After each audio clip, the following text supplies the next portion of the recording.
और चलिए बड़ी खबर से बुलेटिन की शुरुआत कर लेते हैं। अंता से सामने आ रही है, नवनिर्वाचित विधायक ने शपथ ली है। प्रमोद जैन भाया ने ली विधायक पद की शपथ। स्पीकर वासुदेव देवनानी ने ये शपथ दिलवाई। देवनानी ने अपने चैम्बर में भाया को शपथ दिलवाई। तो नवनिर्वाचित विधायक के अंता से कांग्रेस पार्टी के प्रमोद जैन भाया, जिन्होंने विधायक पद की शपथ ली। स्पीकर वासुदेव देवनानी ने ये शपथ दिलवाई और यहाँ देवनानी ने अपने चैम्बर में प्रमोद जैन भाया को विधायक पद की शपथ दिलवाई। तो अंता सीट पर चुनाव जीतकर यहां देवनानी ने प्रमोद जैन भाया को विधायक पद की शपथ दिलवाई है। और आपने वो तस्वीरें भी देखी थी जब यहां पर त्रिकोणीय मुकाबला लड़ा गया, खेला गया। उसके बाद आपने देखा क्या तस्वीर निकलकर सामने आई। यहाँ कांग्रेस पार्टी के जो प्रत्याशी रहे प्रमोद जैन भाया, उन्होंने शानदार जीत अपने नाम की।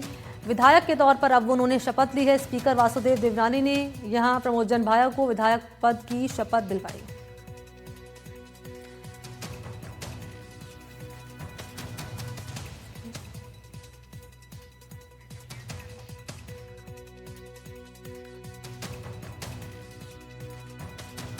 और इसी पर ज्यादा जानकारी लिए डिप्टी एडिटर शशि मोहन हमारे साथ मौजूद है। शशि मोहन, पूरी जानकारी दीजिए। देवनानी ने यहाँ प्रमोद जैन भाया को विधायक पद की शपथ दिलवाई।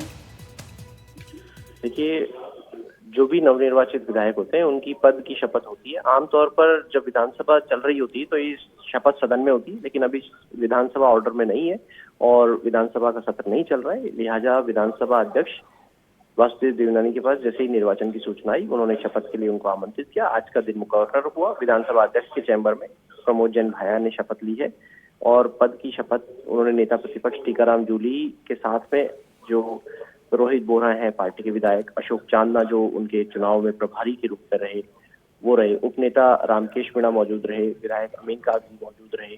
तो उन सबकी मौजूदगी में ली है। उनकी पत्नी और 12 की जिला प्रमुख उर्मिला जैन भाया भी इस दौरान मौजूद रही और सभी ने उनको बधाई दी। लेकिन प्रमोद जैन भाया का कहना है कि वो धार्मिक स्वभाव के व्यक्ति हैं, तो धर्म में, समाज में और किसानों के बीच में रहेंगे और जो कुछ उनसे बन पड़ेगा उनके सक्षम स्तर पर और उनके संसाधनों को लगाते हुए वो जनसेवा का काम करेंगे। हालांकि विपक्ष में है प्रमोद जैन भाया, हमने उनसे सवाल किया, लेकिन उन्होंने कहा विपक्ष में होने के बावजूद वो सदन में जनता की आवाज रखेंगे और उन पर जो कोई आरोप लगाए गए थे, अगर बीजेपी चाहेगी तो उससे बहस करने के लिए भी तैयार है। सदन के फ्लोर पर भी वो अपनी बात को रखेंगे। और भाया ने कहा कि वो किसानों के लिए एक प्रदर्शन कर चुके हैं और स्थानीय स्तर पर जो फैक्ट्री है उससे भी सप्लाई बढ़ाने की मांग करेंगे। उन्होंने 7 दिन का समय दिया है और 2 तारीख तक अगर ये सप्लाई नहीं बढ़ी तो अपने मूवमेंट को अगले स्तर पर लेकर के जाएंगे। हालांकि प्रमोद जैन भाया का जो चुनाव था उस दौरान बयानों की दलकी भी काफी देखने को मिली, लेकिन उन्होंने कहा वो सब कुछ बुला करके आगे बढ़ेंगे। जी ठीक है, शुक्रिया आपका शशि मोहन तमाम जानकारी। तो अंता विधानसभा क्षेत्र से उपचुनाव जीतने के बाद नवनिर्वाचित विधायक प्रमोद जैन भाया ने पद की शपथ ली। विधानसभा अध्यक्ष वासुदेव देवनानी ने अपने चैम्बर में उन्हें शपथ दिलवाई। एनडीटीवी से खास बातचीत में भाया ने क्या कहा, जरा वो आप सुनिए।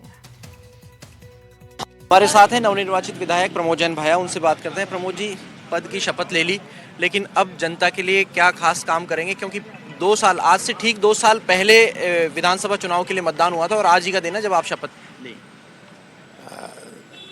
जनता ने जो आशीर्वाद मुझे दिया है, मेरा ये प्रयास रहेगा कि जो एक जनप्रतिनिधि का नैतिक दायित्व और धर्म होता है, क्षेत्र में विकास के कार्य, क्षेत्र में सामाजिक सेवा के कार्य, क्षेत्र में धार्मिक सेवा के कार्य, तीनों दायित्वों को मैंने पहले भी ईमानदारी से निर्वहन किया है और इस कार्यकाल में मैं ईमानदारी से निर्वहन करूंगा। प्रमोद जी, ये संयोग कहें या प्रयोग कहें, आज राम मंदिर पे ध्वजा चढ़ रही है, आप धार्मिक व्यक्ति के रूप में क्षेत्र में माने जाते हैं और आज ही आपने पदभार संभाला है।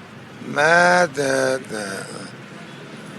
ईश्वर का मेरे ऊपर बहुत ही बड़ा आशीर्वाद हमेशा रहा है और ये मैं तो हनुमान जी का भगत हूँ और हनुमान जी श्री राम जी के भगत हैं, तो उनके आशीर्वाद से आज का दिन नियत होगा, मैं तो ये मानता हूँ। अब 2 साल का बैकलॉग रहा जनता का, हालांकि आप विपक्ष में रहेंगे, इस काम को पूरा कैसे करेंगे जो क्षेत्र की जनता की डिमांड होंगी? क्योंकि विपक्ष में रहते हुए कई बार फैसले आपके हाथ में नहीं होते हैं।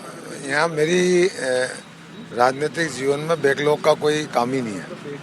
चाहे मैं चुनाव हारा, उसके बाद भी मैं जनता के बीच में रहा, उनके सुख दुख में भागीदार रहा और जो जनहित के मुद्दे थे उनको हमने बराबर उठाया। अभी इस चुनाव के 1 महीने पहले भी किसानों को मुआवजा देने के लिए, यूरिया DAP के लिए हमने 5-7 हज़ार किसान हमारे साथियों के साथ बहुत बड़ा प्रदर्शन किया था जिला कलेक्टर जी के कार्यालय पर। माननीय मुख्यमंत्री जी को जिला कलेक्टर जी के माध्यम से ज्ञापन दिया था। फिर उसके बाद चुनाव के बाद अभी वापस प्रदर्शन किया। फिर मैंने आज वापस, क्योंकि अभी किसानों को यूरिया नहीं मिल रहा, हमारे यहाँ गेहूँ की बुआई बहुत तगड़ी हुई है, तो मैंने आज ही घोषणा की है कि अगर 2 तारीख तक पर्याप्त अगर यूरिया की अगर सप्लाई पर्याप्त नहीं हुई तो चंबल फर्टिलाइजर जो यूरिया का सबसे बड़ा उत्पादक है राजस्थान का और हमारे बिल्कुल 12 जिले के बॉर्डर पे है, उसके प्रदूषण का, उसके जो जल का प्रदूषण है, उसके जो वायु का प्रदूषण है, उसका खामियाजा हमारे जिले की जनता को उठाना पड़ता है।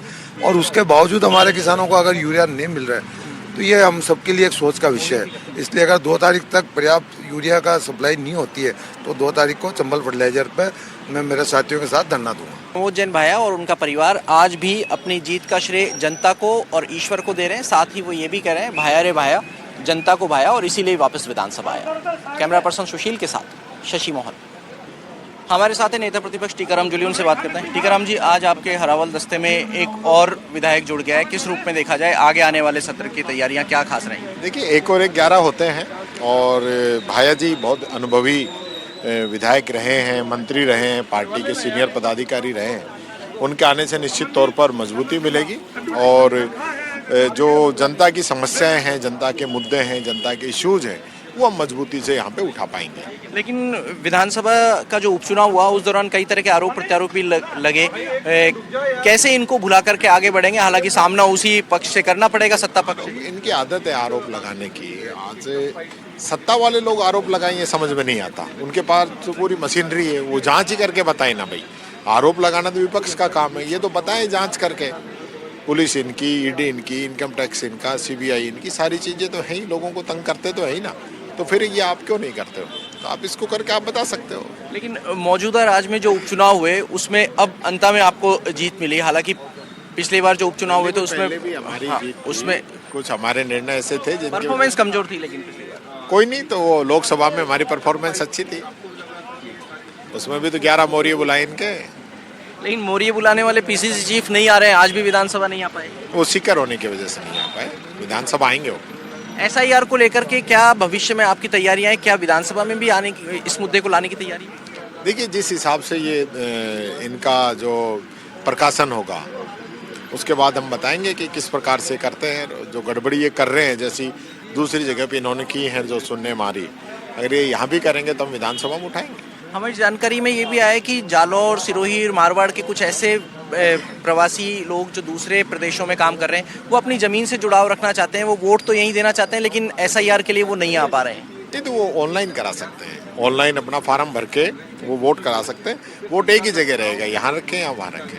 कुछ जगह माइनॉरिटीज़ के लोगों ने भी शिकायत की है कि उनके वोट काटे जा रहे हैं, चाहे माइनॉरिटी हो या मेजोरिटी या दूसरे वर्ग। क्या आप लोग किसी तरह की मदद करेंगे अगर किसी का नाम कटता है? हम लगातार प्रयास कर रहे हैं, हमारे BLA मदद भी कर रहे हैं। अभी तो क्या है कि BLO हमारे लोगों को साथ नहीं ले रहे हैं, इस वजह से दिक्कत आ रही है।